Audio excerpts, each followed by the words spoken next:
Hello, everybody, and welcome back to Odin's Movie Blog. I am the critic who is a cynic. Hope we're doing well, and today we'll be talking a little bit about the box office for Charlie's Angels, some comments made by Elizabeth Banks, and at the very end, I'm going to be giving you a Blu-ray collection update as well, as MVD has sent me some movies to review, and one of them is actually one I'm extremely excited to have, and we'll be unboxing it on the channel, and also one that I thought was lost and has been found, sent to me by one of my subscribers. So, first off, starting off with the box office news, Ford v Ferrari coming in strong on its Monday after opening with $2.3 million, while everything else not nearly as impressive. However, when you look to Midway and The Good Liar, those are films that really wasn't really expected to be making that much money at this point in time. Midway has been out for 2 weeks.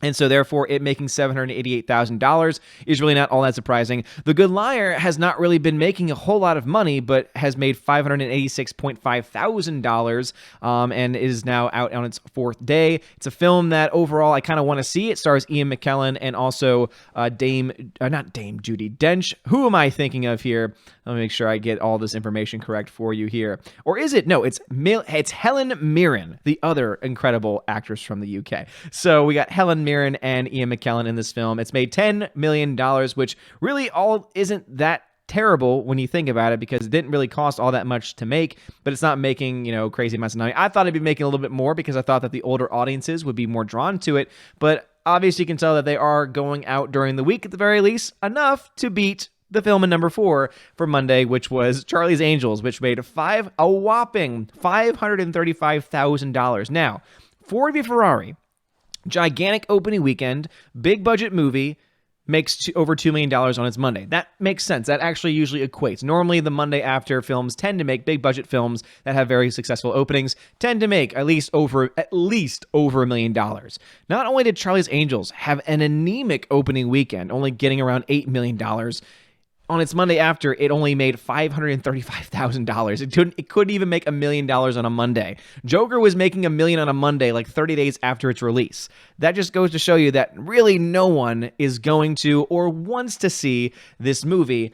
And it seems that the director doesn't really care all that much about it, because Elizabeth Banks has now said that she is proud of her movie bombing at the box office. Now, of course, that might be taking things out of context. Let's get the full context here. This is based on a tweet that she wrote where she said, well, if you're gonna have a flop, make sure your name is on it at least 4 times. I'm proud of Charlie's Angels and happy it's in the world. And kudos to you for being proud of your work. And I think that is something that is worth commending. I know that my boy Lethal Lightning made a video earlier today where he talked about how he was at least happy and could support her in saying that type of thing, because, hey, it takes a lot to say, hey, my movie's failing and I'm proud of the film regardless of that. It takes a lot to do that.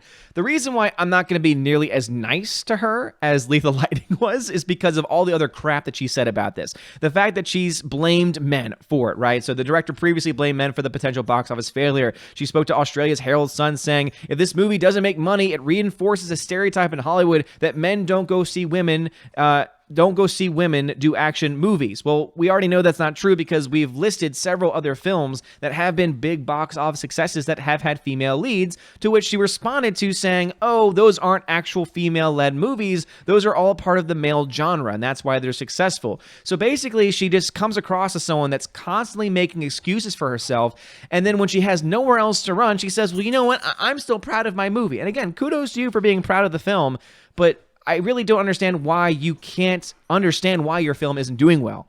You have to constantly go to, oh, it's because of men, or, oh, it's because of this, it's because of that, and you don't blame the film itself. You can't admit that the film is not well put together. It's not well written. It's not well produced. It's not well directed. These are criticisms that many people are levying against your film. And I know people keep saying, oh, have you seen the film yet? No, I have not yet. So I cannot speak to my own experience on this, but I've been able to see enough people's reactions to it. And the one thing that almost everyone has in common is the writing isn't very good. The action scenes aren't believable. You can tell that they're using stunt doubles because of the way they cut the film. You can tell that this person, Elizabeth Banks, does not know how to do an action movie. It's not because she's a woman. It's because she has no experience in the action film genre. And it's amazing to me, though, that any criticism of her film or of her, she will take it as, oh, well, you're a sexist, or you're this, you're a istophobe, as Gary over at Nerdrotic says. And we are just so sick and tired of people running with this. So again, Good on you for owning the fact that your movie is failing, which, by the way, it is failing. There are many people out there trying to say, oh, it's not that bad. It's not doing that terrible. But when you look to these numbers, it's only made $8.8 million and it's been out for 4 days. Internationally, it's only made $21.1 million. This film cost $48 million to make. Do you honestly think that with films like Frozen 2 and other films like that coming out next week and the week after and the week after that Charlie's Angels is going to be able to put up any numbers with a 50% drop and possibly even higher than a 50% drop on its second weekend? Do you really think it's going to be able to make enough money to, at this point, even recoup its money? We're looking at a film that might tap out at $50 to $65 million in total. If the film can't even break $100 million, that is a travesty. That is some of the worst money I have ever seen. And keep in mind, it would have to make around $100 million in order to break even because of how much the production costs and also marketing costs and the fact they don't get 100% of the box office takes, especially since they have released in China where they get even less of the box office takes. Let's not forget that they released their film in China. They made a China cut of this film, which should be, for me, at this point in time, in this point in my life, it has not always been the case because I really was never really aware or really as caring about the things going on in China. But with everything going on in Hong Kong nowadays, I am now more than ever against the Chinese Communist government, especially since they banned an episode of South Park, and I love that show. All I can think of at this point, though, is that anyone that's willing to play ball with them, I just have no respect for. So any film that is going to have a China release, it's one of those things where it's like, yeah, there are films that I'm going to like that are going to have those China releases, but when you have films like this that are already agenda-driven and have no reason to exist, you've just given me another bit of ammo to put against you because now I want your film to fail even more so because you gave us a film that no one asked for, that no one wanted, that's woke, that's agenda-driven, and isn't even well made, and yet you still played ball with China because you wanted to make some money. Again, that makes me have almost no respect for you whatsoever. But anyway, I want to give you all a quick update on that $28.1 million. And Elizabeth Banks, I'm proud of this film. Again, I'm glad that you're proud of your film. I'm glad that you're proud. Because again, the people behind the scenes, I don't blame them. The people doing the lighting, the cinematography. Bill Pope did the cinematography for this film. That guy has done some great films. And yet somehow, some way, you and your editor were able to take the work that he probably did, the good work that he probably did on your film, cinematography-wise, and just destroy it. It takes a very special director to take the work of a world-renowned cinematographer and destroy it in the editing process. That to me tells me that, yeah, you don't know how to direct an action film, and you probably should never direct an action film ever again in your life, especially since you were planning a franchise after this point. But let me know your thoughts about this film.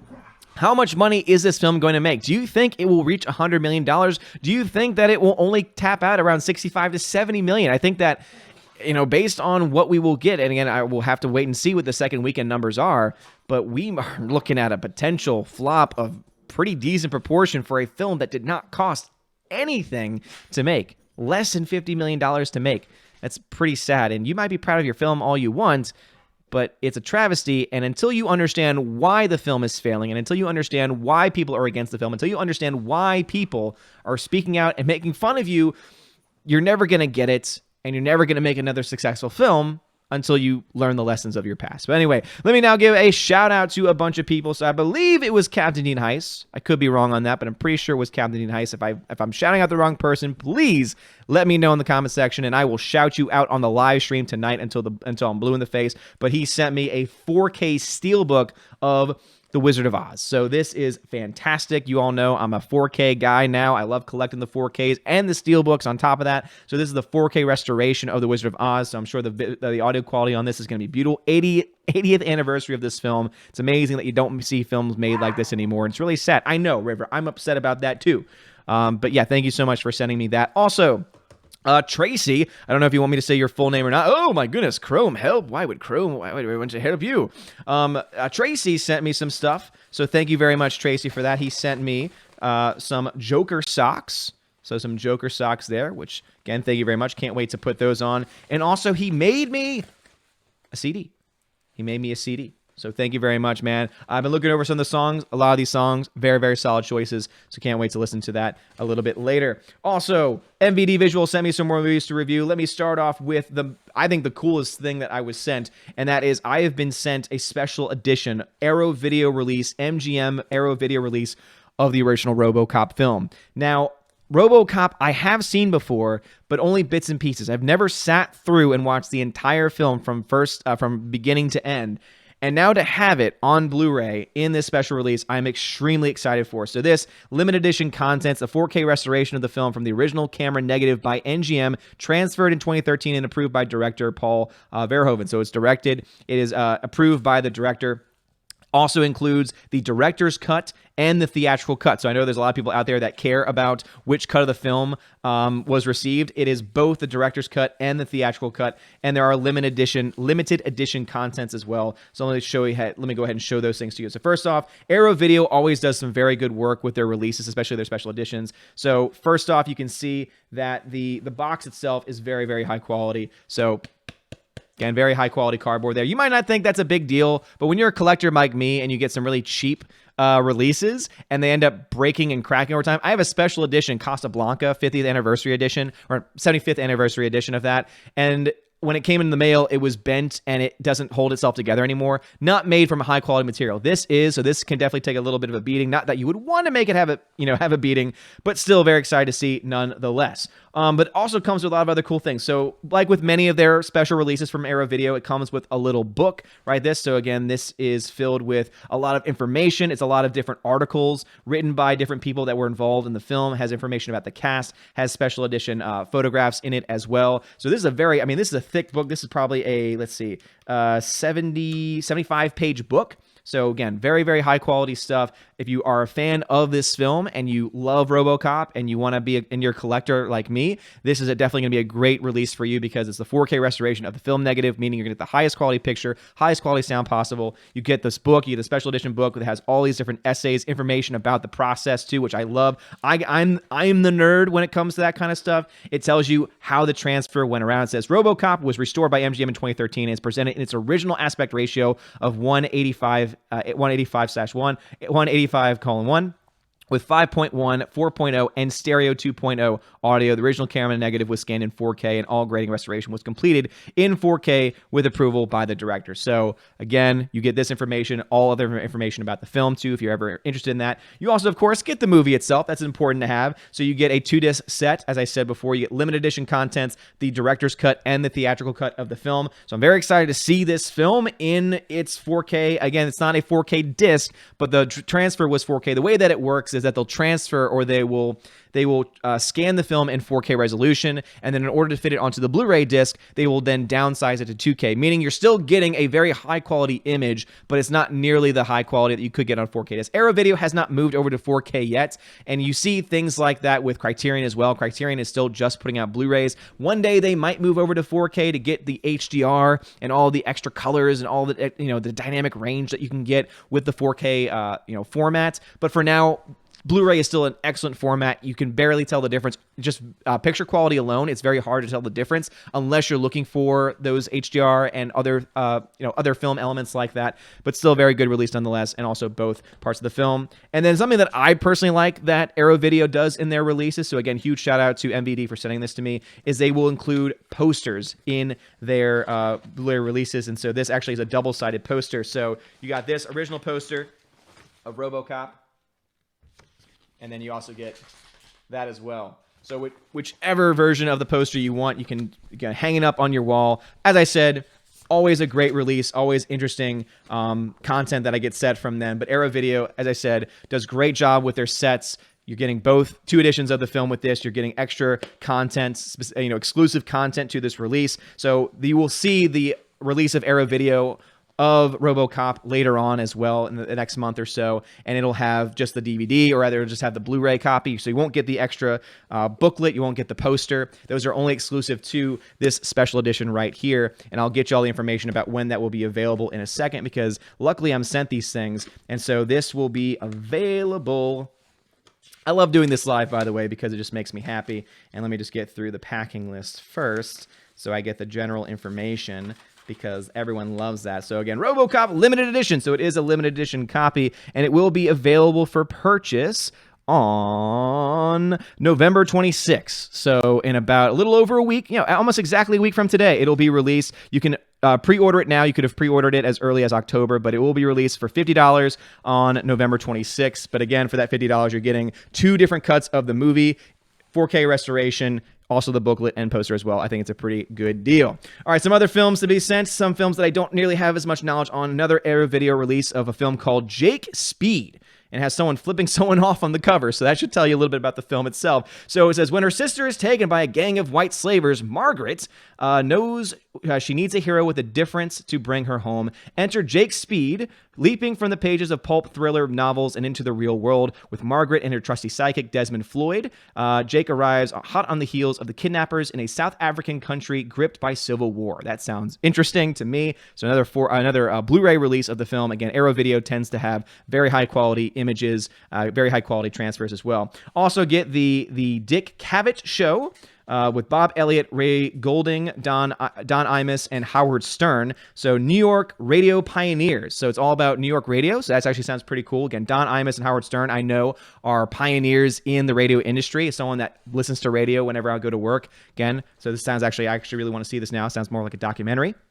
You also have interview with Dr. Martin Luther King Jr. on the David Susskind archives. So David Suskind's historical, long, intimate interview with Martin Luther King originally aired on June 9th, 1963. It's been restored by the Paley Center. I actually did some work with the Paley Center when I was in college. Ended up having to go there for a lot of my classes and do some research there. They have a lot of archives there when it comes to film and television. So that actually sounds interesting. Love the Paley Center and their work. Also, I lastly got Juno Films presents Barbara Rubin and the Exploiting New York Underground by Chuck Smith. So this is Barbara Rubin's... Oh, well, I don't know if I can. I don't know if I can support this based on that.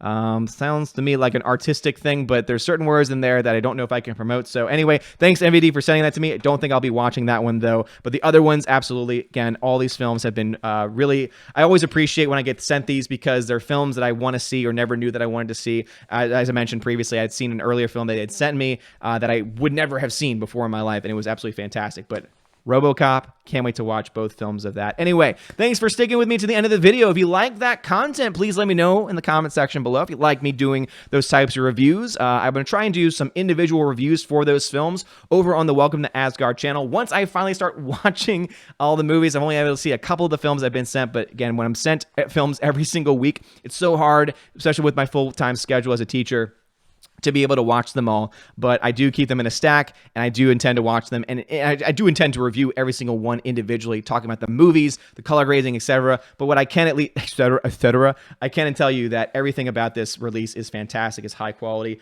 Omni consumer products. Look at that at the back. Anyway, fantastic stuff. Let me know your thoughts about this and all the things we talked about in the comment section below. If you like this video, smash that like button, give me a subscribe. It helps me a lot. You're all amazing and beautiful people. Have a wonderful day, and as always, God bless.